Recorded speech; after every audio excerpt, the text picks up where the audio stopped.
কথা শোনা যাচ্ছে তো না? জি স্যার যাচ্ছে। আচ্ছা, সকালে দুটো ক্লাসই হয়েছে? না স্যার উনি আসলে নিতে পারেন, ওনার মিটিং ছিল নাকি, ওটা কালকে নেবে বলছে। আচ্ছা, তো ঠিক আছে, আমরা স্টার্ট করি। Today we shall discuss antimycobacterial drugs. তোমাদের মাইক্রোব্যাকটেরিয়া পড়ানো হয়েছে তো মাইক্রোবায়োলজিতে? হচ্ছে না? তো antimycobacterial drugs include two groups: anti-tubercular drugs and anti-leprosy drugs. আমরা মূলত এই দুইটা হেডিং এ ডিসকাস করব। তার মধ্যে ইন ডিটেইলস আমাদের জানতে হবে অ্যান্টি-টিউবারকুলার ড্রাগস। ইন বাংলাদেশ টিউবারকুলোসিসের ইনসিডেন্স এন্ড প্রিভ্যালেন্স অনেক বেশি। এজন্য WHO এর অনেক প্রোগ্রাম আছে, ন্যাশনাল টিউবারকুলোসিস কন্ট্রোল প্রোগ্রাম চলতেছে। তো এই জন্য আমাদের দেশে যেহেতু এটা ভেরি ভেরি কমন ডিজিজ, এই জন্য drugs for treatment of tuberculosis এটা A to Z জানতে হবে। It is very very important for passing your exam and also for your practical life practicing as a doctor. Anti-tubercular drugs খুব ভালো করে মনে রাখতে হবে। তো এখন শুরুতে একটা কথা বলি, আচ্ছা টিউবারকুলোসিস সম্পর্কে। তাহলে anti TB drugs and anti leprosy drug. Anti leprosy ড্রাগটা অল্প একটু জানলেই চলবে, আজকে আমরা আগে মূলত অ্যান্টি-টিউবারকুলার ড্রাগস বলি। তো অ্যান্টি-টিউবারকুলার ড্রাগস বলার আগে টিউবারকুলোসিস সম্পর্কে তোমাদের কতটুকু আইডিয়া আছে একটু শুনি। টিবি সম্পর্কে কতটুকু আইডিয়া আছে তোমাদের? কি ধরনের ডিজিজ এটা? Communicable sir. Communicable disease, highly infectious disease, ঠিক আছে। আর এটা মাইক্রোব্যাকটেরিয়াম টিউবারকুলোসিস এই অর্গানিজমটা এটা কি ধরনের organism? Sir acid fast bacilli. Acid fast bacteria, না এটা একটা ব্যাকটেরিয়া ব্যাসিলাই, এটা অ্যাসিড ফাস্ট, ঠিক আছে। আচ্ছা, এটার কমন সিম্পটমস কি কি হয় টিউবারকুলোসিসে? More than fever, weight loss, তারপরে স্যার ওয়েট লস এবং night sweating sir. Cough, consistent weeks তাই না? Low grade evening pyrexia, anorexia, weight loss, night sweat, chest pain হতে পারে, ব্রেথলেসনেস হতে পারে, ইভেন হেমোপটাইসিস, ঠিক আছে। আর এটা ডায়াগনোসিস কনফার্ম করা হয় কি দিয়ে? Sir sputum for ASD, gene xpert আর টেস্ট এক্সরে। অ্যাসিড ফর ব্যাসিলিও কয় বছর হলো আসলে জিন এক্সপার্ট? বহুকাল থেকে কনফার্মেটরি ডায়াগনোসিস এটার জন্য কোনটা বলা হচ্ছিল? Sputum for ASD. Sputum for অনেক সময় acid fast bacilli. Sputum for FB তে আমাদের কনক্লুসিভ রেজাল্ট আসে না, কিন্তু সবকিছু সাজেস্টিভ অফ টিভি, কিন্তু স্পুটাম এফবি তে পজিটিভ কিছু আসলো না। তো সেই ক্ষেত্রে জিন এক্সপার্ট, তাই না? এখন এটাও কনফার্মেটরি ডায়াগনোসিস আনা হয়েছে, ঠিক আছে। এখন হলো সিম্পটম দেখে সাসপেক্ট করা হলো, ডায়াগনোসিস করা হলো, এখন ট্রিটমেন্ট দিতে হবে। টিউবারকুলোসিসের ট্রিটমেন্টটা দেওয়া হয় কিভাবে? ডটস স্যার অ্যান্টি-টিবি মানে first category, second category. So এটা আইডিয়া ডটস, তাই না? টিউবারকুলোসিসের ট্রিটমেন্টটা যাতে সাকসেসফুলি পেশেন্ট কমপ্লিট করে, এই জন্য যেটা স্ট্র্যাটেজি অ্যাপ্রোচ যেটা, সেটা হচ্ছে ডটস। ডটস একটা অ্যাব্রিভিয়েশন, এটার ইলাবোরেশন কি? Directly observe. কিভাবে লেখা হয়? বড় হাতে স্যার সবগুলো। সব তো বড় হাতের বটে, মাঝখানে কিছু আছে? না স্যার কিছু নাই, সোজা ডটস, DOTS বড় হাতের সব, তাই কি তোমরা এরকম শিখছো? অ্যাপোস্ট্রফি একটা কিছু আছে। হ্যাঁ, DOT-S। তো directly observed treatment S the short course. আচ্ছা, এখন ডটস বলতে ডাইরেক্টলি অবজার্ভ ট্রিটমেন্ট, তার মানে আমরা কি বুঝাচ্ছি, আসলে কি বুঝাচ্ছি আর আমরা কি চাচ্ছি ডটস এর মাধ্যমে? স্যার ডটসের মাধ্যমে আমরা বোঝাচ্ছি স্যার রেগুলার পেশেন্ট যখন ড্রাগটা নিবে এটা স্যার ডাইরেক্টলি অবজার্ভড হবে সামওয়ানের দ্বারা। যাতে স্যার এর ডোজটা একদম অবজার্ভ করে আমাদেরকে কি কি এনশিওর করতে হবে, কি কি এনশিওর Dose- করার হ্যাঁ স্যার ডোজ এবং Patient duration taking right dose. আচ্ছা শোনো আমি বলি এটা তোমরা মনে রাখার চেষ্টা করো। Directly observed treatment short course মানে DOTS means an observer watches the patient taking right anti-TB drugs in right doses, in right combination, at right interval, and for right duration. এই কথাগুলো মনে হয় এর মধ্যে সব কথা আছে। An observer watches the patient taking right anti-TB drugs in right doses, in right combination, at right interval, and for right duration. এখন এই যে ডটস এই যে স্ট্র্যাটেজি আমরা এটার মাধ্যমে আমরা কি চাচ্ছি, what is the aim, what are the aims of dots approach of treatment of TB. এই যে এতগুলো রাইট বলা হলো, এগুলো এনশিওর করে আমরা কি চাচ্ছি, আমাদের এইমটা কি? এইম হচ্ছে successful completion of anti tubercular therapy. তো আমরা এটা টিউবারকুলোসিসের রেজিমেন, এটা ডিউরেশন, এটা নিয়ে পরে কথা বলতেছি। এখন শুধু এখানে মনে রাখো যে আমরা চাবো যে পেশেন্ট যাতে ট্রিটমেন্টটা কমপ্লিট করে successfully, minimum 6 month duration anti TB therapy. তো পেশেন্টরা কিন্তু মোটামুটি 3-4 সপ্তাহ ওষুধ খেলে বেটার ফিল করে, তো তাদের অনেক ইমপ্রুভমেন্ট হয়ে যায়। তো অনেকে এরপরে দেখা যায় ট্রিটমেন্ট ডিসকন্টিনিউ করে, যেটার কারণে আবার টিবি রিল্যাপস হতে পারে, রেজিস্ট্যান্স হতে পারে, অনেক ঝামেলা হয়ে যায় পরে। তো সেই জন্য আমরা চাবো যে সাকসেসফুল কমপ্লিশন অফ থেরাপি, এই জন্যই ডটস, এটা 1 নম্বর কথা। আর যদি ট্রিটমেন্ট সাকসেসফুলি কমপ্লিট করা সম্ভব হয় তাহলে there will be cure of the patient, patient cure হয়ে যাবে। কিওর হয়ে গেলে there is prevention of spread of TB to other person. যার টিবি হয়ে গেছে অলরেডি, তাকে যদি র্যাপিডলি কিওর করা যায় বা তাকে যদি র্যাপিডলি নন ইনফেকশাস বানায় দেওয়া যায় তাহলে এটার স্প্রেড হবে না, তাহলে there will be prevention of spread, so there will be control of TB, TB control হয়ে যাবে। আর টিবি ট্রিটমেন্ট যদি সাকসেসফুলি কমপ্লিট না করে, another problem হচ্ছে there is chance of development of resistance. তাহলে so prevention of development of resistance আর emergence of resistance, এইসব এইম সামনে রেখে আমাদের এই ডটস। তাহলে সাকসেসফুল কমপ্লিশন অফ থেরাপি, এটা একটা aim. Cure of the patient, prevent spread two other person, other healthy person, Das control of TB and prevention of development or emergence of resistance। এইসব aim সামনে রেখে আমাদের এই ডটস অ্যাপ্রোচ। ওকে, এবারে আমরা চলে আসি এই যে ডটস অ্যাপ্রোচে যে ট্রিটমেন্ট দেওয়া হয়, এখানে ট্রিটমেন্ট ক্যাটাগরি আছে 2টা। আচ্ছা, ট্রিটমেন্ট ক্যাটাগরি বলার আগে আমরা অ্যান্টি টিউবারকুলার ড্রাগস গুলোর নাম বলে ফেলি।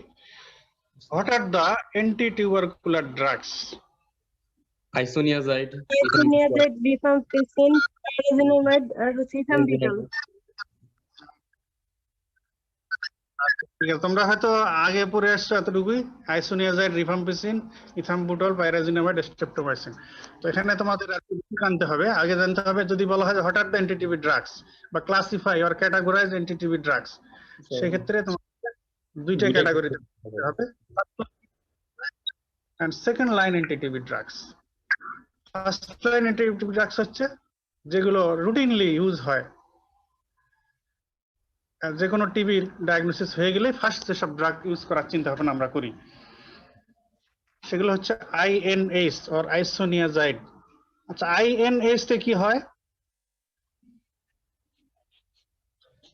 আইএনএস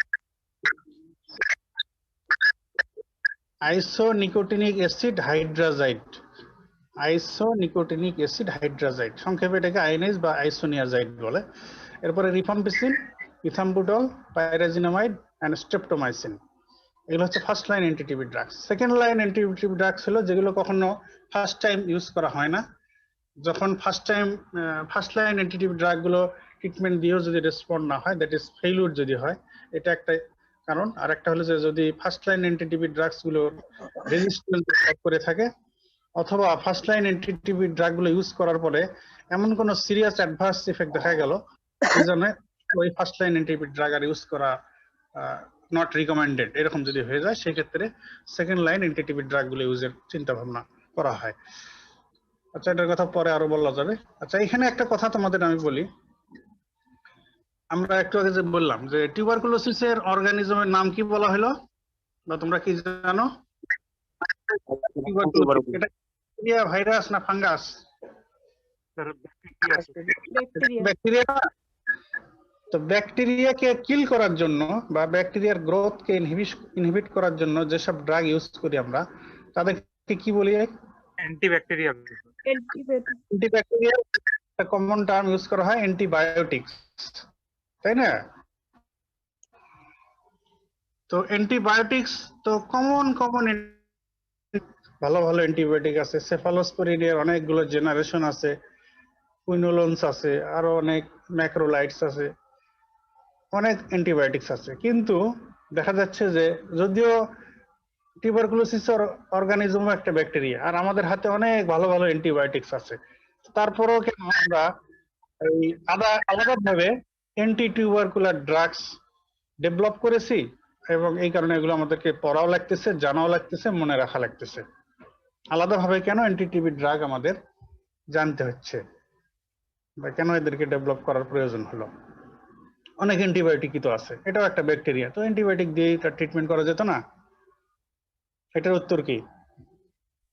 স্যার এই ব্যাকটেরিয়াটা একটু অন্যরকম স্যার, এই গ্রাম পজিটিভও না গ্রাম নেগেটিভও না স্যার, এর একটা মানে অ্যাডিশনাল লিপিড লেয়ার আছে, অ্যান্টিবায়োটিক আসতে পারে না। ঠিক আছে, আমাদের আইডিয়া একটু আসতে দেখা যাচ্ছে, তো একটু আরেকটু ভালো করে মনে রাখো।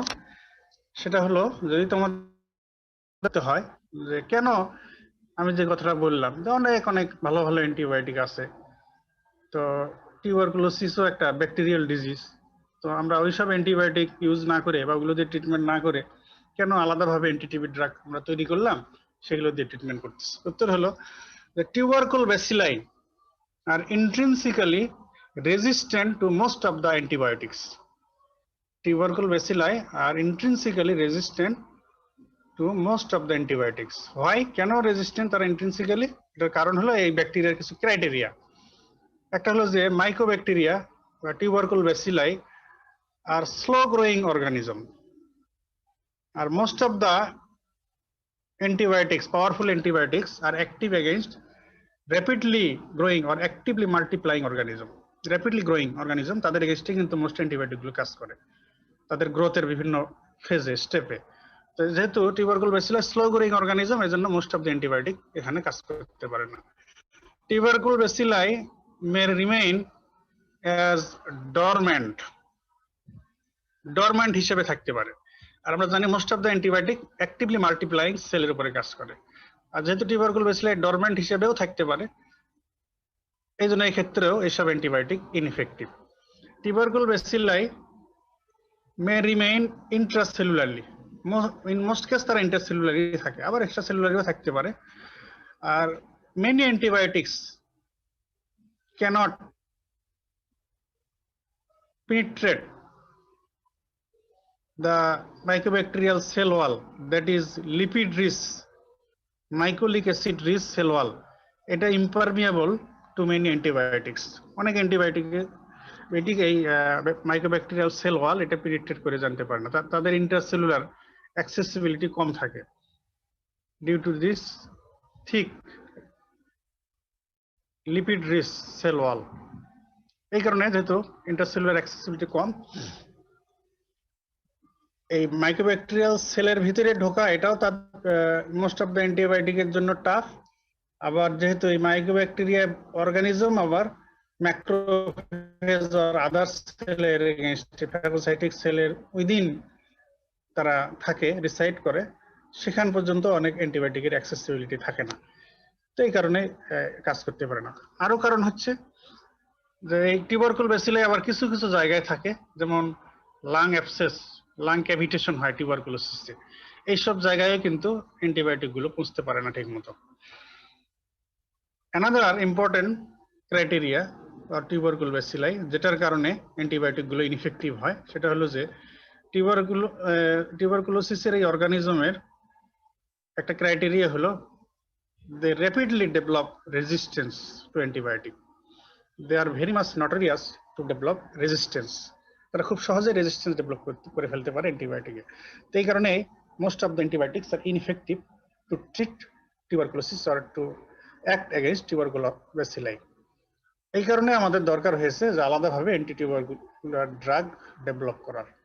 এই কারণে ডেভেলপ হয়ে গেছে। এক সময় যখন অ্যান্টি টিউবারকুলার ড্রাগ ডেভেলপ করেনি সেই সময় কিন্তু টিবি হয়ে মানুষ অনেকেই মারা যেত। এখনো যদিও পুরোপুরি কন্ট্রোল না টিবি, এখনো টিবিতে অনেক সময় অনেক রোগী মারা যায়।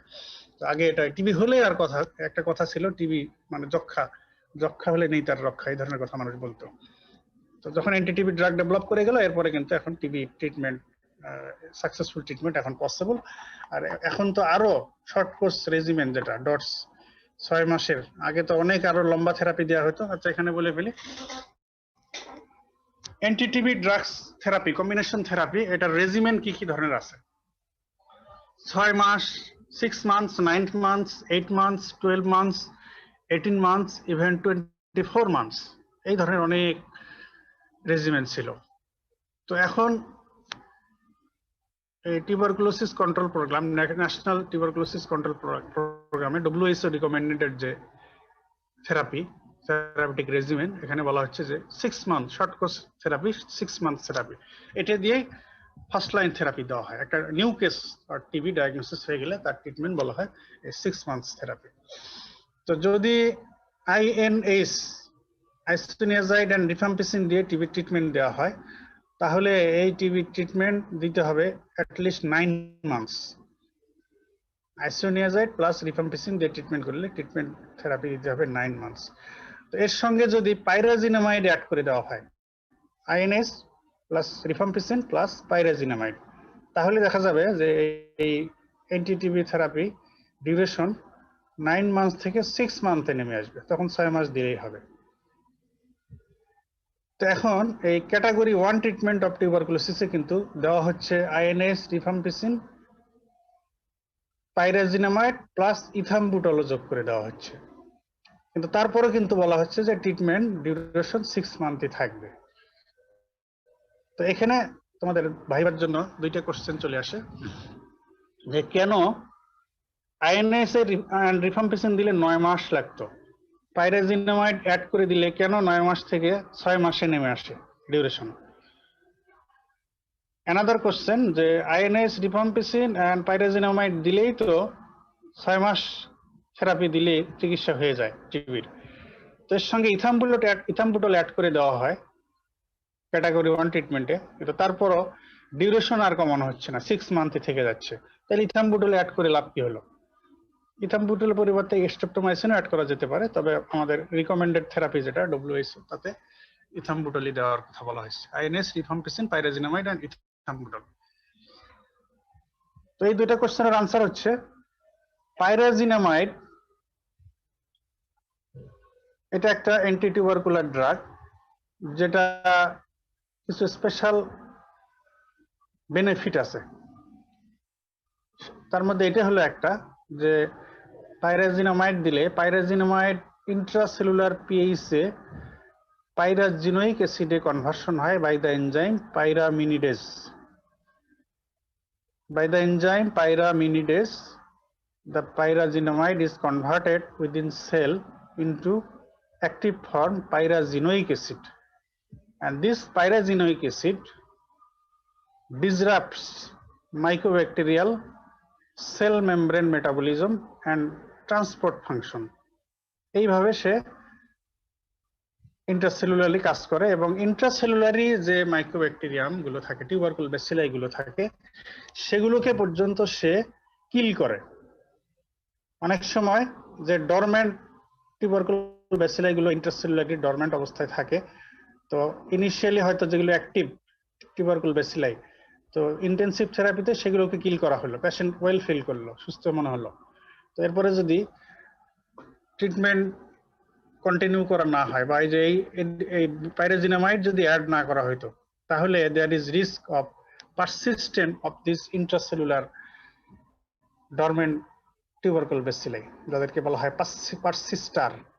persisters এই persistent dormant intracellular tubercle bacilli গুলো এগুলো থেকে গেল পরবর্তীতে আবার তারা রিল্যাপস করলো টিবি কে রিল্যাপস করলো রিল্যাপস অফ টিবির জন্য তারা রেসপন্সিবল হয়ে যায় তো পাইরাজিনামাইড এমন একটা ড্রাগ যেটা দিলে এটা ইন্ট্রাসেলুলারি অ্যাসিডিক পিএইচে পাইরাজিনোইক অ্যাসিডে কনভার্সন হয় বাই দ্য এনজাইম পাইরাজিনামিনেজ এবং এই pyrazinoic acid tubercle bacilli cell membrane metabolism and transport function এইভাবে ইন্ট্রাসেলুলার টিউবারকুল ব্যাসিলাইকে কিল করে thus sterilize even the intracellular dormant tubercle bacilli এজন্য টিউবারকুল এই পাইরাজিনামাইডকে অনেক সময় বলা হয় একটা কথা যে sterilizing agent for tubercle bacilli মানে পাইরাজিনামাইড এমন অ্যান্টিটিবি ড্রাগ যেগুলো extracellular actively multiplying rapidly multiplying tubercle bacilli এগুলোকে তো কিল করেই এডিশনালি সে intracellular dormant tubercle bacilli known as persisters that may be responsible of relapse of TB এগুলোকেও সে কিল করতে সক্ষম এজন্য এদেরকে বলা হয় sterilising agent for tubercle bacilli এজন্য যদি ইন্ট্রাসেলুলার পারসিস্টার যারা ভবিষ্যতে রিল্যাপস করতে পারতো তাদেরকেও যেহেতু সে ইরাডিকেট করতে সক্ষম তো এই কারণে পাইরাজিনামাইড যদি এই আইএনএস এন্ড রিফাম্পিসিন এর সঙ্গে পাইরাজিনামাইড অ্যাড করে দেওয়া হয় তাহলে ওই ইন্ট্রাসেলুলার পারসিস্টার গুলোও যদি কিল হয়ে যায় তাহলে তার রিল্যাপস হওয়ার চান্স নাই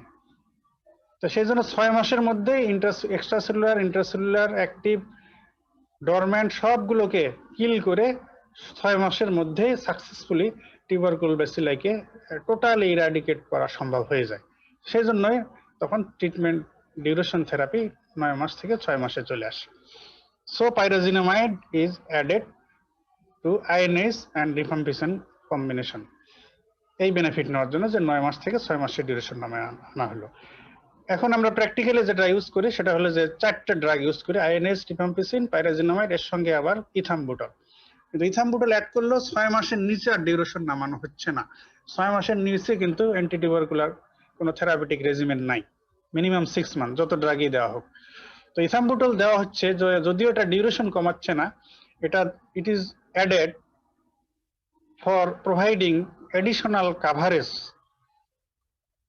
to any resistant tubercle bacillus যদি কোনো রেজিস্ট্যান্ট অর্গানিজম থেকে থাকে যেগুলোর এগেইনস্টে হয়তো আইএনএস খুব ভালো কাজ করতেছে না বা রিফাম্পিসিন কাজ করতেছে না তাহলে এডিশনাল কভারেজ লাগবে এই জন্য ইথামবুটল অ্যাড করা হয় তাহলে ethambutol addition of ethambutol to INS rifampicin and pyrazinamide doesn't shorten the duration of therapy further from 6 months 6 মাসের নিচে আর ডিউরেশন কমে না but it gives additional advantage that if there is any resistant tubercle bacillus then ethambutol will cover that তো যদি কোনো রেজিস্ট্যান্সের chance থাকে সেটাকে কভার ঠিক আছে তাহলে আমরা বলতেছিলাম বলে একটু পিছনে চলে গেছিলাম যে অ্যান্টি টিউবারকুলার ড্রাগস কি আছে first line anti tubercular drugs second line anti tubercular drugs first লাইনে আমরা বলতেছিলাম INH rifampicin pyrazinamide ethambutol and streptomycin and second line anti tubercular drugs গুলো হচ্ছে এর মধ্যে কিছু ফ্লুরোকুইনোলনস আছে লেভোফ্লক্সাসিন সিপ্রোফ্লক্সাসিন গ্যাটিফ্লক্সাসিন মক্সিফ্লক্সাসিন এগুলো হচ্ছে ফ্লুরোকুইনোলনস তোমাদের কুইনোলন ফ্লুরোকুইনোলন পড়ানো হবে levofloxacin ciprofloxacin gatifloxacin moxifloxacin fluoroquinolone derivatives এগুলো সেকেন্ড লাইন অ্যান্টিটিবি ড্রাগস হিসেবে ইউজ হয় অ্যানাদার গ্রুপ এর মধ্যে কিছু অ্যামাইনোগ্লাইকোসাইডস আছে অ্যামিকাসিন ক্যানামাইসিন ক্যাপ্রিওমাইসিন অ্যামিকাসিন ক্যানামাইসিন ক্যাপ্রিওমাইসিন এরপর প্যারা অ্যামাইনো স্যালিসাইলিক অ্যাসিড PAS প্যারা অ্যামাইনো স্যালিসাইলিক অ্যাসিড সাইক্লোসেরিন প্যারা অ্যামাইনো স্যালিসাইলিক অ্যাসিড বললাম সাইক্লোসেরিন এরপরে ইথিওনামাইড প্রোটিওনামাইড কিছু ম্যাক্রোলিডস clarithromycin azithromycin, clarithromycin, azithromycin. Rifamycin derivative, rifapentin, rifabutin, rifapentin, rifabutin. Clofazimine,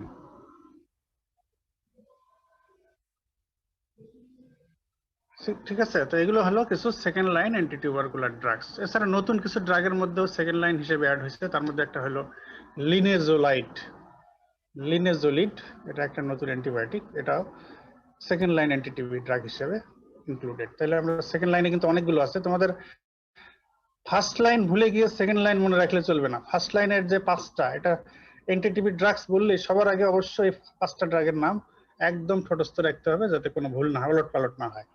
INS, first line anti TB drugs, INH, rifampicin, ethambutol, pyrazinamide, streptomycin. একটানে এই কথার পাঁচটা নাম বলে দিতে হবে। আর সেকেন্ড লাইনের মধ্যে এগুলো যেগুলো বললাম, ফ্লুরোকুইনোলের মধ্যে levofloxacin, ciprofloxacin, gatifloxacin, moxifloxacin. Aminoglycosides এর মধ্যে অ্যামিকাসিন, ক্যানামাইসিন, ক্যাপ্রিওমাইসিন। ম্যাক্রোলিডস এর মধ্যে ক্লেরিথ্রোমাইসিন, অ্যাজিথ্রোমাইসিন। এছাড়া সাইক্লোসেরিন, প্যারামাইনোস্যালিসাইলিক অ্যাসিড। রিফামাইসিন ডেরিভেটিভস এর মধ্যে রিফাপেন্টিন, রিফাবিউটিন। এছাড়া লিনেজোলাইড বললাম। তো second line anti tubercular drugs. এখন এই first line anti tubercular drugs গুলোর মধ্যে আবার মেকানিজম, মোড অফ অ্যাকশনের দিক দিয়ে দুইটা মোড অফ অ্যাকশনের দিক দিয়ে একটু ক্যাটাগরাইজ করে, এটা অবশ্য ম্যাক্সিমাম এক্সামিনাররা জিজ্ঞেস করেন যে first line anti tubercular drugs গুলোর মধ্যে কোনগুলো টিউবারকুলোসিডাল আর কোনগুলো টিউবারকুলোস্ট্যাটিক। টিউবারকুলোসিডাল মানে কি আর টিউবারকুলোস্ট্যাটিক মানে কি হবে? স্যার টিউবারকুলাসকে কিল করবে, স্যার কিল আর করবে, আর ব্যাকটেরিয়া মানে হচ্ছে রিপ্রোডাকশন আদার গ্রোথকে প্রিভেন্ট করবে। হ্যাঁ, ব্যাকটেরিয়াসিডাল আর ব্যাকটেরিয়াস্ট্যাটিক নাম দুটো জানছো তো তোমরা, তাই না? ওই হিসেবে টিউবারকুলোসিডাল আর টিউবারকুলোস্ট্যাটিক। যে অ্যান্টি টিউবারকুলার ড্রাগস গুলো টিউবারকুল ব্যাসিলাইকে কিল করে তারা হলো টিউবারকুলোসিডাল, আর যেগুলো টিউবারকুল ব্যাসিলাইকে তার গ্রোথকে, মাল্টিপ্লিকেশনকে ইনহিবিট করে তারা হচ্ছে টিউবারকুলোস্ট্যাটিক। তো all first line anti-tubercular drugs are tuberculocidal except ethambutol. এক কথা এটা মনে রাখবো, all first line anti-tubercular drugs are tuberculocidal except ethambutol. তার মানে INS, rifampicin, pyrazinamide and streptomycin এরা হচ্ছে টিউবারকুলোসিডাল, আর অনলি ইথাম্বুটল হচ্ছে টিউবারকুলোস্ট্যাটিক। আচ্ছা, এবার আমরা আসি যে এই টিউবারকুলোসিসের ট্রিটমেন্টে কম্বিনেশন থেরাপি দেওয়া হয়। Combination of different drugs for treatment of tuberculosis. শুধু আইএনএস দিয়ে কখনো টিবি ট্রিটমেন্ট করা হয় না, বা শুধু রিফাম্পিসিন দিয়ে টিবি ট্রিটমেন্ট করা হয় না, শুধু পাইরাজিনামাইড দিয়ে ট্রিটমেন্ট করা হয় না। যখনই টিবি ডায়াগনোসিস হবে must give combination of multiple anti-tubercular drug, multi-drug therapy. Why this combination is necessary, needed? কেন কম্বিনেশন থেরাপি দিতে হয়? অন্য কথায় বলা হয় যে principles of anti-tubercular drug therapy. Anti-tubercular drug থেরাপির প্রিন্সিপল কি? প্রিন্সিপলস হচ্ছে যে different antitubercular drugs should be given in accurate doses in combination. কম্বিনেশনে দিতে হয়। কেন কম্বিনেশন দিতে হয়? আমরা টিউবারকুল ব্যাসিলাইয়ের যে ক্রাইটেরিয়া গুলো জেনেছি, যে টিউবারকুল bacilli may remain as actively multiplying or dormant, intracellular, extracellular, slow growing, এই ধরনের ডিফারেন্ট ফেজে তারা থাকতে পারে। কোনগুলো দেখা যাচ্ছে মাল্টিপ্লাই করতেছে, কোনগুলো ডরমেন্ট আছে, কোনগুলো এক্সট্রাসেলুলারি আছে, কোন অর্গানিজম ইন্ট্রাসেলুলারি আছে। দেখা যাচ্ছে কোন অর্গানিজম আবার ওই যে lung cavitation, lung abscess cavity এখানে আছে, কোন অর্গানিজম আবার দেখা যাচ্ছে যে এমন সাইটে আছে যেটা ইনঅ্যাক্সেসিবল, এই ধরনের। তো combination of different antitubercular drugs যে আমরা দিচ্ছি, এটার কারণ হলো যে যাতে we can kill different populations of tubercle bacilli. যে ফেজে সে থাকুক না কেন, সে অ্যাক্টিভ থাকুক আর ইনঅ্যাক্টিভ আর ডরমেন্ট থাকুক, ইন্ট্রাসেলুলার থাকুক আর এক্সট্রাসেলুলার থাকুক, আর স্লো গ্রোয়িং অবস্থায় থাকুক, লাং ক্যাভিটেশনে থাকুক, অ্যাবসেস ক্যাভিটেশনে থাকুক, যাই যেখানেই থাকুক না কেন, যে অবস্থায় থাকুক কেন, সব ধরনের টিউবারকুলোসিস ব্যাসিলাইকে যাতে কিল করা সম্ভব হয় এন্ড ইরাডিকেট করা সম্ভব হয়, এই কারণে কম্বিনেশন দিতে হয়। এটা হলো একটা কারণ। আর একটা কারণ হলো আমরা দেখেছি যে টিউবারকুল ব্যাসিলাই খুব সহজে রেজিস্ট্যান্ট ডেভেলপ করে। তো যেহেতু খুব সহজে রেজিস্ট্যান্ট ডেভেলপ করে, তো কাজেই আমাদেরকে খুব তাড়াতাড়ি different type of antitubercular drug use করে যত ধরনের অর্গানিজম আছে, সব ধরনের যত ফেজে থাকুক, যে অবস্থায় যত অবস্থায় থাকুক, সবগুলোকে কিল করে আমাদের রেজিস্ট্যান্সের চান্স আমরা কমায় দিতে পারবো। এটা হলো একটা কারণ। অ্যানাদার কারণ হচ্ছে, তাহলে একটা হলো যে ডিফারেন্ট পপুলেশনস অফ ব্যাকটেরিয়া, এগুলোকে কিল করা এবং successful eradication of tubercle bacilli. Another to prevent emergence of resistance. Another cause হচ্ছে যে যেহেতু এই পেশেন্ট খুবই ইনফেকশাস, টিউবারকুল অর্গানিজম যখন বডিতে ঢোকে টিবি ডিজিজ করে ফেলে, যে টিউবারকুলোসিস যে case, active case, specially open case যেগুলো, যারা স্পুটামের মাধ্যমে অর্গানিজমে স্প্রেড করে কমিউনিটিতে, তো তারা তো খুবই ইনফেকশাস। তো মাল্টিপল ড্রাগ দিয়ে খুব র্যাপিডলি, আমাদের টার্গেট হলো যে র্যাপিডলি পেশেন্টকে নন ইনফেকশাস বানায় দেওয়া। তো র্যাপিডলি নন ইনফেকশাস বানাই দিতে পারলে আমরা যে কমিউনিটি বেনিফিট যেটা পাবো, যে কমিউনিটিতে এটার স্প্রেড, এটা র্যাপিডলি আমরা প্রিভেন্ট করতে পারবো, টিবি কন্ট্রোলে আনা ইজি হবে আমাদের জন্য। তো র্যাপিডলি পেশেন্টকে নন ইনফেকশাস করার জন্য combination of different antitubercular drugs এগুলো দেওয়া হচ্ছে। এখন এই কম্বিনেশন দিতে গেলে একটা প্রবলেম হলো কি, যে ডিফারেন্ট ড্রাগ দিতে হলো, তো প্রত্যেকটা ড্রাগ যদি বডি ওয়েট হিসেবে আলাদা আলাদা করে খাওয়ানো হয়, তাহলে কিন্তু পেশেন্টকে অনেকগুলো ড্রাগ খাইতে হয়, অনেকগুলো ট্যাবলেট একসঙ্গে খেতে হয়। তো যেটা পেশেন্টের জন্য আসলে ডিফিকাল্ট, ডিসগাস্টিং। হ্যাঁ, পেশেন্ট অনেকে এটা চুজ করবে না যে অনেকগুলো ওষুধ সে খাবে, অনেকগুলো 12টা 14টা ট্যাবলেট একসঙ্গে সে খাবে। আইএনএস যদি 3টে 4টে খাইতে হয়, রিফাম্পিসিন 3টে খাইতে হয়, পাইরাজিনামাইড 3টে খাইতে হয়, ইথাম্বুটল 2টে 3টে খাইতে হয়, তো তাহলে অনেকগুলো ড্রাগ হয়ে যায়, অনেকগুলো ট্যাবলেট, এতগুলো খাওয়া তার জন্য ডিফিকাল্ট। তো এই প্রবলেম সলভ করার জন্য কি স্ট্র্যাটেজি ডেভেলপ করা হয়েছে, তোমাদের আইডিয়া আছে? Fixed dose combination. Dose combination. Very good. FDC FDC, ঠিক আছে। এফডিসি তে হচ্ছে ফিক্সড ডোজ ফর্মুলেশন। এটাও কিন্তু তোমাদের অনেক সময় জিজ্ঞেস করা হয়, হোয়াট ইজ এফডিসি, বা রিটেনের শর্ট নোটস অনেক সময় আসতে পারে। FDC fixed dose formulation combination, fixed dose formulation, মানে এটা একটা এমন একটা ফর্মুলেশন যেটা ডিফারেন্ট, যেখানে different anti TB drugs in fixed doses remaining in fixed combination. একটা কম্বিনেশন ফর্মুলা, একই ট্যাবলেটের মধ্যে ডিফারেন্ট অ্যান্টিটিবি ড্রাগ। এই যে যেমন এফডিসি, এফডিসি এবার 4 এফডিসি আছে, 2 এফডিসি আছে। আগের 3 এফডিসিও ছিল, ওটা এখন আর নেই। তো এখন আছে 4 এফডিসি আর 2 এফডিসি। 4 এফডিসি মানে যেখানে 4 drugs in fixed dose combination. 2 FDC এখানে হলো 2 anti TB drugs in fixed dose combination. 4 FDC 4 drugs, 4 anti TB drugs in fixed dose combination. এখানে হলো INH, rifampicin, ethambutol and pyrazinamide, এগুলো থাকে। আর 2 এফডিসি তে শুধু আইএনএস এন্ড রিফাম্পিসিন থাকে।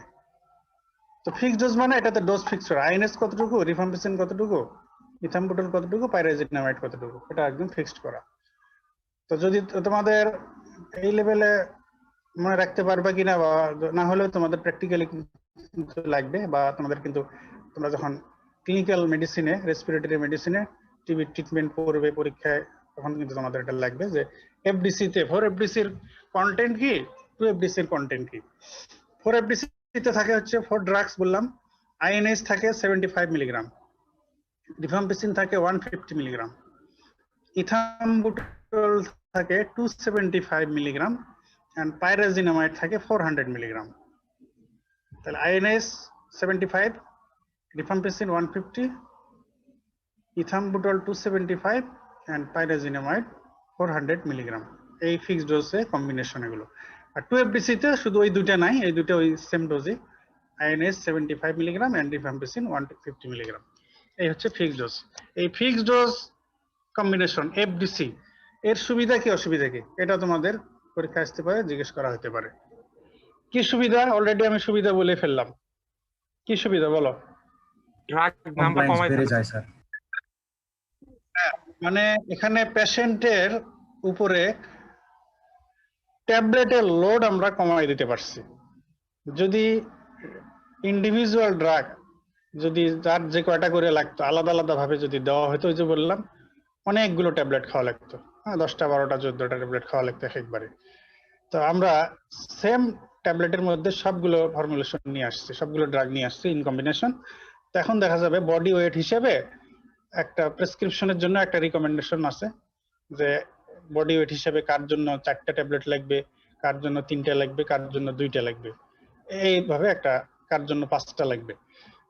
তো এগুলো বলা হয়ে গেছে। তো জাস্ট একটা ট্যাবলেট, এর মধ্যে সব ট্যাবলেট আছে, সব ড্রাগ আছে, আমরা শুধু ওই একটা ট্যাবলেট বললাম যে এই ট্যাবলেটটা প্রেসক্রিপশন করে দিলাম, এই ট্যাবলেটটা 2টা কি 3টা কি 4টা কি 5টা তার বডি ওয়েট হিসেবে তার জন্য ফিক্সড প্রেসক্রিপশন করে দেওয়া হলো। তাহলে সবগুলো ড্রাগের আলাদা আলাদা ভাবে তাকে খাইতে হচ্ছে না, একবারে 10টা 14টা খাওয়া লাগতেছে না। যদি 3টা হয় 3টা খাইলেই হয়ে যাচ্ছে বডি ওয়েট অনুযায়ী, 4টে হলে 4টা, 2টা হলে 2টা, বাস। তাহলে পেশেন্ট কমপ্লায়েন্স, পেশেন্টের জন্য মাল্টিপল ট্যাবলেট খাওয়ার লোড এটা আমরা কমিয়ে দিতে পারছি। তাতে হচ্ছে কি যে পেশেন্টের ট্যাবলেটের লোড কমে যাওয়ার কারণে তার জন্য যে ওই অনেকগুলো ট্যাবলেট খাওয়ার যে কষ্টটা, সেই সে রিলিফ পেয়ে গেল। এই জন্য কিন্তু there will be good patient compliance. অনেকগুলো ট্যাবলেট খাওয়া লাগলে সে দেখা যাচ্ছে যে কয়টা খাইতো কয়টা খাইতো না, তো তার কমপ্লায়েন্স ভালো হইতো না, আসলে সাকসেসফুলি অ্যান্টিটিবি ট্রিটমেন্ট হইতো না। তো এখন ট্যাবলেটের লোড কমানোর কারণে পেশেন্টের জন্য এটা ইজি হচ্ছে, কমপ্লায়েন্স ভালো হচ্ছে, সে ঠিক মতো প্রেসক্রিপশন ফলো করতে পারতেছে, তো ট্রিটমেন্ট সাকসেসফুলি কমপ্লিট করাও তার জন্য ইজি হয়ে যাচ্ছে। আমাদের যেটা টার্গেট সেটা ফুলফিল হয়ে যাচ্ছে। আবার ডিসঅ্যাডভান্টেজ কি হতে পারে? আচ্ছা, এটা হলো পেশেন্টের জন্য সুবিধা, আর ডক্টরের জন্য সুবিধা কি? এফডিসির প্রেসক্রাইবারের জন্য সুবিধা কি?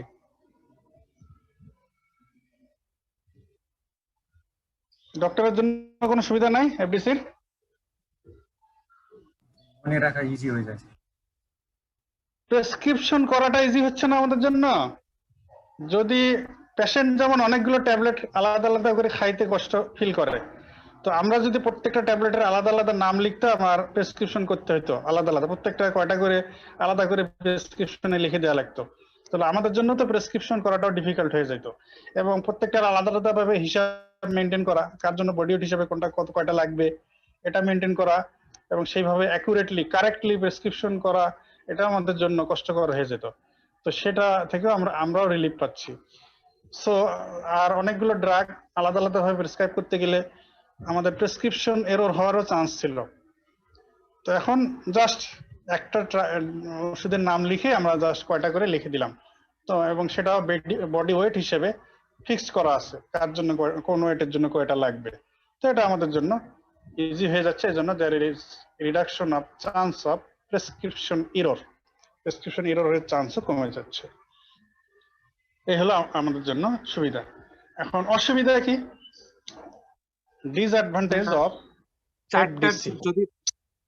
চারটার যদি স্যার কোনো একটা রেজিস্ট্রেট হয়ে যায় স্যার, তাহলে তো ফুলটাই বাদ দিয়ে দিতে হচ্ছে, এটা একটা সমস্যা। Very good. হ্যাঁ, তো এখন আলাদা আলাদা ভাবে দিলে সে আলাদা পাচ্ছিল, পেশেন্টের কোনো অ্যাডভার্স ইফেক্ট দেখা দিল, তো তখন কি হলো যে আমাদের যদি জানা থাকে যে এই ড্রাগের কারণে এই অ্যাডভার্স ইফেক্ট, তো আমরা জাস্ট সেইটাকে আমরা স্টপ করে দিলাম, বাকিগুলো পেশেন্ট কন্টিনিউ করতে থাকলো, আর ওইটার অল্টারনেটিভ আমরা কোনো কিছু দেওয়ার থাকলে আমরা দিতে পারবো। কিন্তু এফডিসি যদি ইউজ করা হয়, তাহলে সিঙ্গেল ড্রাগের অ্যাডভার্স ইফেক্ট যদি দেখা দেয়, তাহলে কিন্তু আমাদের এফডিসি পুরাই বাদ দিয়ে দিতে হবে। এরপরে কিন্তু আমরা এফডিসি দিয়ে ট্রিটমেন্ট কন্টিনিউ করতে পারবো না। তো আমাদেরকে কিন্তু ওই ড্রাগ বাদ দিয়ে বাকি ড্রাগগুলো কিন্তু আলাদা আলাদা ভাবে দিতে হবে। এই হচ্ছে প্রবলেম।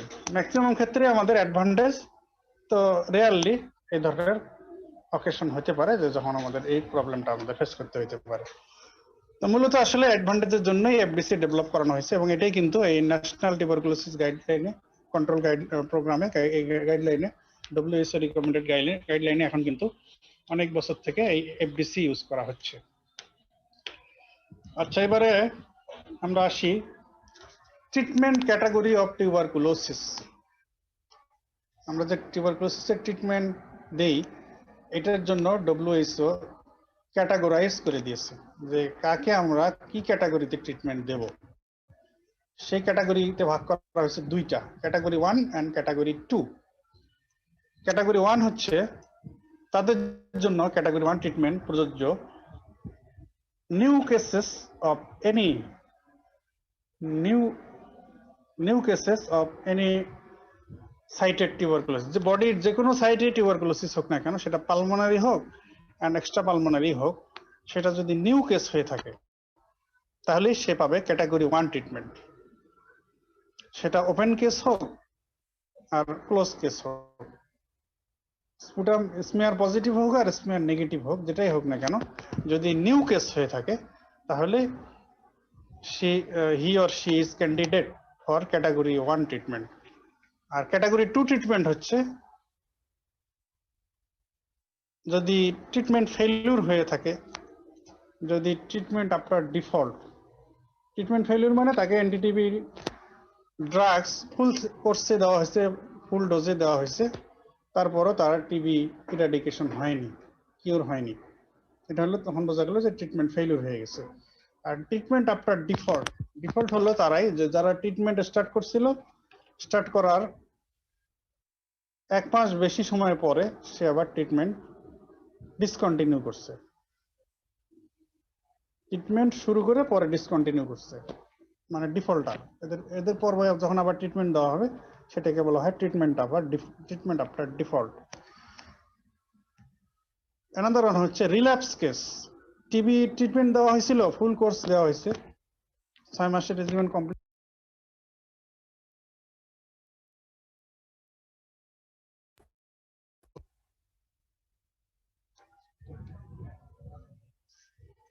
পরে আবার টিবি দেখা দিল তার, তো এটা হচ্ছে ট্রিটমেন্ট রিল্যাপস কেস।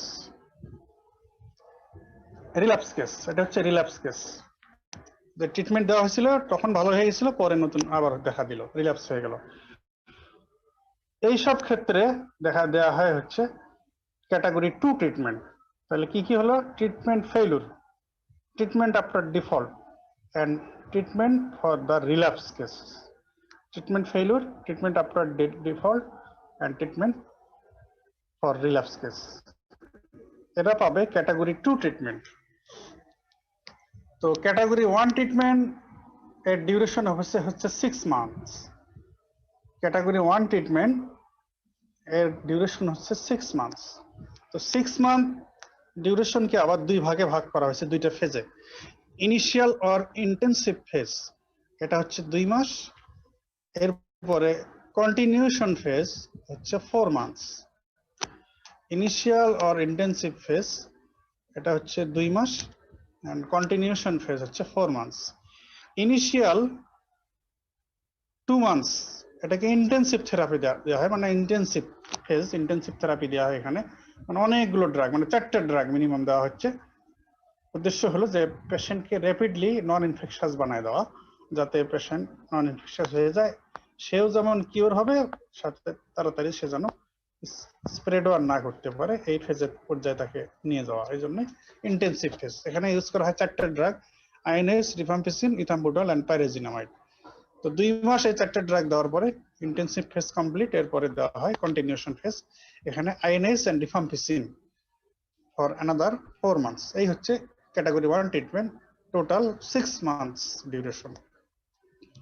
এবারে ক্যাটাগরি 2 তে, এখানেও আগে টোটাল ডিউরেশন বলি। Total duration of therapy in case of category 2 treatment 8 months.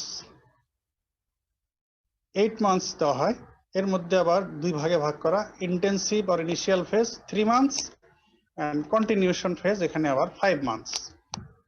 তাহলে এখানে টোটাল ডিউরেশন হচ্ছে 8 মাস, এটাকে আবার 3 মাস আর 5 মাস, এইভাবে 3 মাস intensive or initial phase and 5 মাস কন্টিনিউশন ফেজ, এইভাবে ভাগ করা হয়েছে। তো intensive phase or initial phase of category 2, এখানেও আবার সাবডিভিশন হচ্ছে দুইটা, 2 মাস প্লাস 1 মাস। 2 months plus 1 month. তো ফার্স্ট 2 মান্থ দেওয়া হচ্ছে 5টা drug, INH, rifampicin, ethambutol, pyrazinamide plus streptomycin. তো প্রথম 4টা যেগুলো ফেজ ক্যাটাগরি 1 এ ইউজ হয় এরা কিন্তু ওরাল ড্রাগ। তো এখানে ওরাল 4টা ড্রাগের সাথে আরেকটা যোগ হলো বেশি, সেটা হলো ইনজেকশন স্ট্রেপ্টোমাইসিন। তাহলে oral drugs INH, rifampicin, ethambutol, pyrazinamide plus injection streptomycin. তাহলে এই 5টা ড্রাগ দেওয়া হয় ফর ফার্স্ট 2 মান্থস। 2 মাস হয়ে গেলে এরপরে আরো 1 মাস initial phase or intensive phase, সেটা হলো ইনজেকশন স্ট্রেপ্টোমাইসিন ছাড়া বাকি 4টা শুধু INH, rifampicin, ethambutol and pyrazinamide, এই 4টা দিতে হবে আরো 1 মাস। তাহলে ইনিশিয়াল ফেজের ফার্স্ট 2 মান্থস 5টা drug INH, rifampicin, ethambutol and pyrazinamide and streptomycin. And তাহলে 5টা 2 মাস দেওয়ার পরে আরো 1 মাস INH, rifampicin, ethambutol and pyrazinamide. এই 3 মাস শেষ হয়ে গেল ইনিশিয়াল ফেজ। এরপরে দেওয়া হবে কন্টিনিউশন ফেজ another 5 months। তো এই ক্যাটাগরি 2 ট্রিটমেন্টের কন্টিনিউশন ফেজে আবার 5 মাস দিতে হবে 3টা drug, INH, rifampicin plus ethambutol, INH, rifampicin plus ইথাম্বুটল।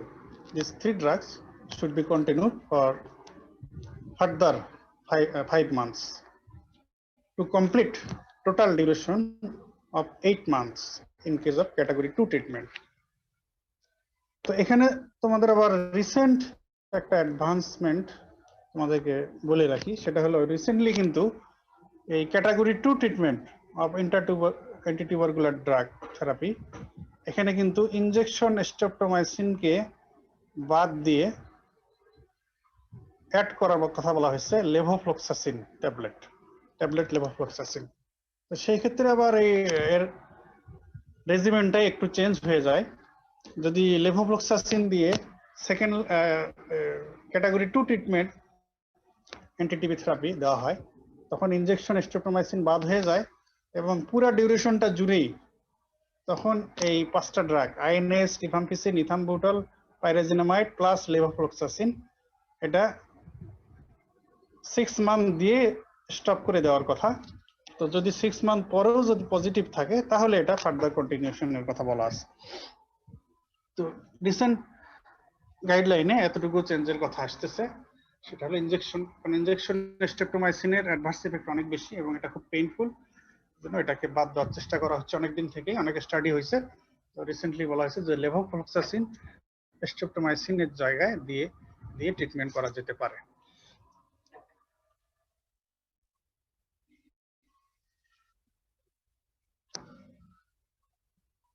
আচ্ছা, এখন আমরা ফার্স্ট লাইন অ্যান্টিটিউবারকুলার ড্রাগস বললাম, সেকেন্ড লাইন অ্যান্টিটিউবারকুলার ড্রাগস এর নাম বললাম। টিউবারকুলোসিসের ক্যাটাগরি 1, ক্যাটাগরি 2 ট্রিটমেন্ট রেজিমেন এটা আমরা একটু বললাম। ডটস বলে ফেলেছি, ডটস কি এটা বলে ফেলেছি, ডটস এর এইমস কি বলে ফেলেছি। তো টিউবারকুলোসিসের ট্রিটমেন্ট করতে গিয়ে একটা প্রবলেম ফেস করতে হয়, সেটা হলো যে টিউবারকুলোসিসের একদম যেভাবে ট্রিটমেন্ট দেওয়ার কথা সেরকমই দেওয়া হচ্ছে, কিন্তু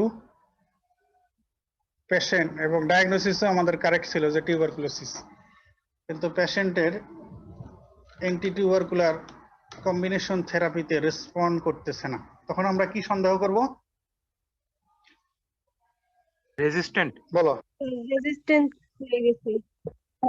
হ্যাঁ, এই দিস ইজ এ প্রবলেম, এটা we have to face while treating the case of tuberculosis এর পেশেন্ট যখন আমরা ম্যানেজ করতে যাই, এটা একটা প্রবলেম অনেক সময় ফেস করতে হয় এবং আমাদের দেশেও কিন্তু এটা অনেক কেস এখন পাওয়া যাচ্ছে।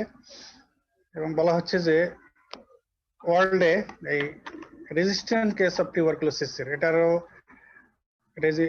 ইনসিডেন্স বেড়ে যাচ্ছে। কারণ হলো একটা কারণ হলো যে টিবি এইডস কো ইনফেকশন অনেক ক্ষেত্রে হয়। যাদের এইডস থাকে তাদের কিন্তু সব ইনফেকশন হওয়ার ঝুঁকি বেড়ে যায়, তার মধ্যে টিবি হওয়ার রিস্কও বেড়ে যায় এবং তাদের ক্ষেত্রে যে রেজিস্ট্যান্সের রিস্কও বেড়ে যায়। এই কারণে কিন্তু এখন রেজিস্ট্যান্স কেস পাওয়া যাচ্ছে। তো যদি কোনো একটা এনটিটিভি ড্রাগে রেজিস্ট্যান্স হয় তখন তাকে বলা হয় মনো রেজিস্ট্যান্স। আর যদি মোর দ্যান ওয়ান এনটিটিভি ড্রাগে রেজিস্ট্যান্স হয় তাকে বলা হয় পলি রেজিস্ট্যান্স, সেটা যে ড্রাগই হোক। মানে উইদাউট কোনো ফিক্সড ড্রাগের ব্যাপারে কথা না বলে আমরা যদি ইন জেনারেল বলি, মনো রেজিস্ট্যান্স হচ্ছে যে কোনো একটা এনটিটিভি ড্রাগের রেজিস্ট্যান্স, মনো রেজিস্ট্যান্স। পলি রেজিস্ট্যান্স হচ্ছে মোর দ্যান ওয়ান এনটিটিভি ড্রাগ, সেটা যে ড্রাগই হোক না কেন, তাকে আমরা বলবো পলি রেজিস্ট্যান্স। এই হলো মনো রেজিস্ট্যান্স, পলি রেজিস্ট্যান্স। এখন পলি রেজিস্ট্যান্সের মধ্যে কিছু স্পেসিফিকেশন করা হয়েছে। তো যে টিবি কেসটা resistant to both INS and rifampicin তাকে বলা হয় MDR TB, multi drug resistant tuberculosis. যে টিবি কেসটা INH and rifampicin both antitubercular ড্রাগের রেজিস্ট্যান্স, অন্যগুলা রেজিস্ট্যান্স হোক বা না হোক, এই দুটার প্রত্যেকটাতেই যদি সে রেজিস্ট্যান্স থাকে তাহলে আমরা তাকে বলবো MDR TB, multi drug resistant tuberculosis. Another term, XDR-TB, that is extensively drug resistant tuberculosis. Extensively drug resistant tuberculosis. এটা MDR-TB-র একটা ফার্দার এক্সটেনশন, MDR-TB-র একটা ভ্যারাইটি। যে TB case resistant to both INS and rifampicin, ওটা তো আছে এমডিআর এর যে শর্তটা আমরা দিচ্ছি যে আইএনএস এন্ড রিফাম্পিসিন দুটাতেই রেজিস্ট্যান্ট হবে। এক্সডিআর টিবির ক্ষেত্রেও ওটা তো থাকবেই, আইএনএস এন্ড রিফাম্পিসিন দুটাতেই resistance, plus resistant to injectable second line anti TB drug, plus resistant to any fluoroquinolone. Second line anti TB ড্রাগের মধ্যে ফ্লুরোকুইনোলন আছে, ওগুলোরও কোনোটাতে যদি রেজিস্ট্যান্ট হয়, with or without resistant to any other anti TB drugs. তার মানে এমডিআর টিবি হলো resistant to both INS and rifampicin with or without resistant two other anti TB drug. আর এক্সডিআর টিবি হচ্ছে TB that is resistant to both INS and rifampicin plus resistant to injectable second line anti TB drugs plus resistant to any fluoroquinolone with or without resistant to any other antitubercular drug. তো injectable second line antitubercular drug গুলো হচ্ছে amikacin, kanamycin, এগুলো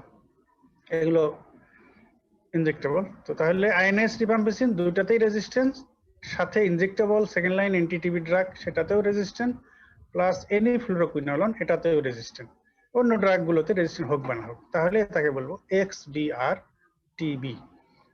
এখন এই MDR XDR TB যখন diagnosis হয়, তো তখনই কিন্তু আমাদের কনসিডার করতে হয় to use second line antitubercular drugs. আমরা কিন্তু কখনোই ফার্স্ট চয়েসে সেকেন্ড লাইন অ্যান্টিটিবি ড্রাগগুলো ইউজ করি না। এই যে ক্যাটাগরি 1 ক্যাটাগরি 2 বলা হলো, সব কিন্তু ফার্স্ট লাইন অ্যান্টিটিবি ড্রাগ দিয়েই। শুধু রিসেন্টলি লেভোফ্লক্সাসিনটা ওখানে নিয়ে যাওয়ার চেষ্টা করা হচ্ছে, সেকেন্ড লাইন থেকে এটাকে ফার্স্ট লাইনে ওঠানোর চেষ্টা করা হচ্ছে। ওটা হয়তো এস্টাবলিশ হয়ে যেতে পারে আস্তে আস্তে।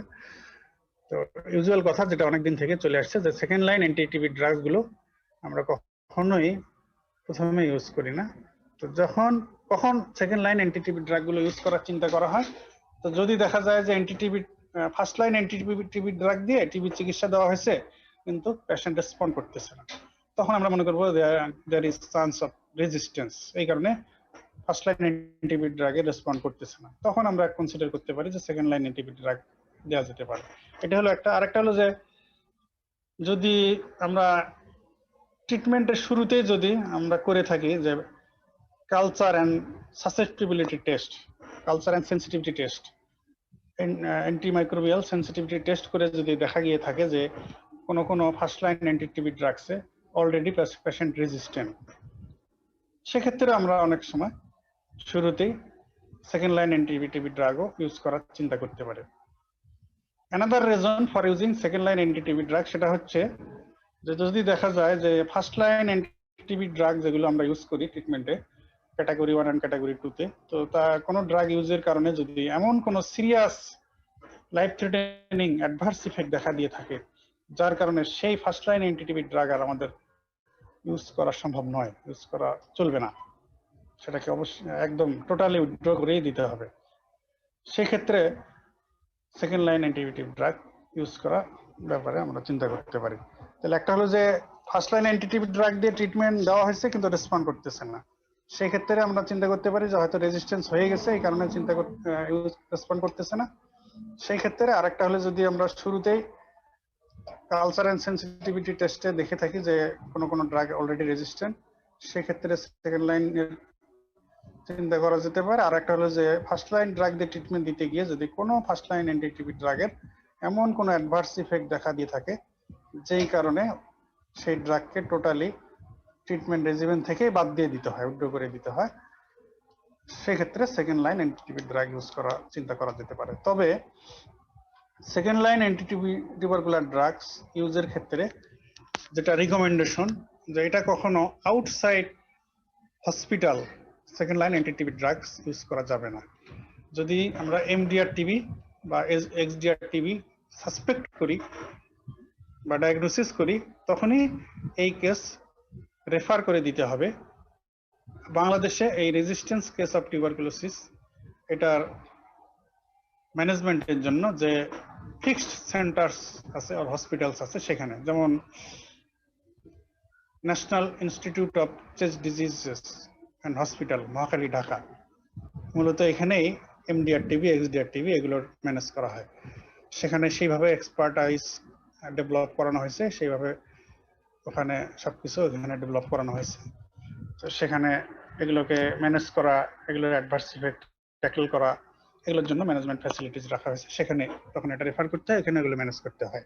এগুলো কিন্তু আউটসাইড দ্য ফিক্সড সেন্টার্স এগুলো কিন্তু ইউজ করা যাবে না। এই হচ্ছে এমডিআর এন্ড এক্সডিআর টিবি সম্পর্কে একটু কথা। তাহলে আজকে আমরা টিউবারকুলোসিসের ইন জেনারেল কিছু কথা, তারপরে কেন অ্যান্টিটিবি ড্রাগস আমাদের আলাদা করে ডেভেলপ করার দরকার হইলো, মোস্ট অ্যান্টিবায়োটিক্স কেন ইনইফেক্টিভ, এরপরে অ্যান্টিটিবি ড্রাগস কি কি আছে, first line anti TB, second line anti TB drugs, tuberculocidal, tuberculostatic, এই রিলেশনে আবার ডটস আমরা একটু বললাম, ক্যাটাগরি 1, ক্যাটাগরি 2 ট্রিটমেন্ট, এগুলোর therapeutic regimen, duration of therapy, কোনটাতে কি ড্রাগ, এগুলো বলে ফেললাম। পাইরাজিনামাইড কেন 9 মাস থেকে অ্যাড করলে কেন ট্রিটমেন্ট ডিউরেশন 9 মাস থেকে 6 মাসে চলে আসে, আবার 6 মাসের নিচে যদিও আর ডিউরেশন কমানো সম্ভব নয়, তারপরও ইথাম্বুটল কেন অ্যাড করা হয়, এগুলো বললাম। এরপরে আমরা সবার শেষে বলে ফেললাম রেজিস্ট্যান্স সম্পর্কেও একটু, সেকেন্ড লাইন অ্যান্টিটিবি ড্রাগও বলেছি, একটু রেজিস্ট্যান্স সম্পর্কে বললাম, এমডিআর টিবি, এক্সডিআর টিবি সম্পর্কে বললাম। তবে আমাদের বাদ থাকলো যেটা আমরা অ্যাজ এ হোল ডিসকাশন করলাম, ইন জেনারেল ডিসকাশন করলাম, কিন্তু ইন্ডিভিজুয়াল এনডিটিভি ড্রাগস এটা কিন্তু আমাদের বাকি থাকলো। তো আমরা নেক্সট ক্লাসে কালকে, আচ্ছা কালকে তোমাদের ক্লাস কয়টায় হবে? 10:30? না স্যার 12টাতেই হবে, কালকে যে মাইক্রোবায়োলজি হবে আবার 10টা। কালকে আজকে আমি নিতে পারেন, এটা আমি নেবেন, ঠিক আছে? তাহলে 12টাই করো, তাহলে কালকে 12টায় করো। কালকে আমরা ইনশাল্লাহ individual group of antitubercular drugs এটা ডিসকাস করব। Okay, thank you very much. Sir একটা কোশ্চেন, স্যার মানে একটা সমস্যা আছে বলো। স্যার হঠাৎ করে গায়ে স্যার মানে হচ্ছে প্রচুর পরিমাণে র্যাশ বের হয়েছে স্যার, সাথে প্রচুর পরিমাণে ইচিং আছে, আর স্যার র্যাশ গুলা স্যার ঘামাচির মতো। কিসের পরে? এর আগে হ্যাঁ, জি স্যার, স্যার হঠাৎ করে র্যাশ, কিসের পরে হলো বললা? স্যার র্যাশ স্যার মানে স্যার হাতে পায়ে চেস্টে স্যার, তারপরে স্যার র্যাশ গুলা ঘামাচির মতো স্যার, মানে স্যার জ্বর নাই, শুধু স্যার ইচিং আছে, স্কেবিসের মতো মনে হচ্ছে। কোথায় কোথায় র্যাশ গুলো, কোথায় কোথায়? র্যাশ গুলা মেইনলি স্যার মানে হাতে, পায়ে আর স্যার চেস্টে। হাতের কোথায়? স্যার হাতের স্যার মানে বোথ সারফেসে স্যার, স্যার পামার সারফেসে স্যার বেশি প্রমিনেন্ট স্যার। পামার সারফেসে প্রমিনেন্ট মানে স্যার ভিন্ডাল সারফেসে বেশি প্রমিনেন্ট। ফিঙ্গার ওয়েব স্পেসে আছে? জি স্যার। আঙ্গুলের ফাঁকে ফাঁকে ওয়েব স্পেসে আছে, ফিঙ্গার ওয়েব। না স্যার আঙ্গুলের ফাঁকে ফাঁকে নাই। আঙ্গুলের ফাঁকে ফাঁকে নাই, তোমার ওই রিস্টের সামনে পিছনে আছে, রিস্ট জয়েন্টের। জি স্যার, রিস্ট জয়েন্টের আশেপাশে আছে স্যার। সামনে পিছনে আছে। জি স্যার। আর এমনি ইয়াতে ওই চেস্টে আছে না, অ্যাবডোমেনে আছে? জি স্যার, চেস্ট অ্যাবডোমেনে আছে স্যার, বিশেষ করে এক্সিলারি রিজিয়নের আশেপাশে বেশি স্যার। এক্সিলাতে, থাইতে, গ্রয়নে। জি স্যার, থাইতে বাটকে আছে স্যার, গ্রোইনে অতটা নাই স্যার, কিন্তু থাইতে আছে। আচ্ছা, তুমি আমার আগে একটা অ্যান্টিহিস্টামিন খাও পাইনি? স্যার আমি টিপিক্যাল। স্যার আমি হাইড্রোক্সিজিন খাইছি। হ্যাঁ স্যার আমি স্যার এইসন ব্লকার খাইছি স্যার, হাইড্রোক্সিজিন। এটা খাচ্ছ কেন? এটা তো সিডেশন বেশি হয়, এটা খাও কেন? তাহলে স্যার কি খাবো স্যার? আচ্ছা, তুমি ওটা খাইলেও খাইতে পারো, ওটা অ্যান্টিহিস্টামিন, দেখুন না। তোমার কি সিডেশন বেশি দরকার এখন? স্যার মানে রোজার মাসে স্যার তাড়াতাড়ি ঘুমোতে তো ভালো। সিডেশন যদি বেশি না থাকে তাহলে ওটা কন্টিনিউ করতে পারো। যদি তোমার সিডেশনে প্রবলেম না হয় তাহলে ওটা কন্টিনিউ করতে পারো। আর যদি সিডেশন ডিজায়ার না হয় সেক্ষেত্রে আমি বলবো তুমি বিল্ট ইন 20 mg খাইতে পারো। Built in 20। G sir. Tablet built in, built in 20 mg। G sir. প্রতি রাতে একটা করে তুমি 15 ডেজ, 15 দিন খাইতে পারো। এর মধ্যে দেখো র্যাশগুলোর কি অবস্থা হয়। তুমি যেভাবে বললে এটা স্টেবিলিটির মতো টিপিক্যালি মনে হচ্ছে না আমাদের। ঠিক আছে, অ্যান্টিহিস্টামিন খাইতে অসুবিধা না, তুমি কন্টিনিউ করো কয়েকদিন, তারপরে দেখো কি অবস্থা। জি স্যার, ঠিক আছে, থ্যাংক ইউ।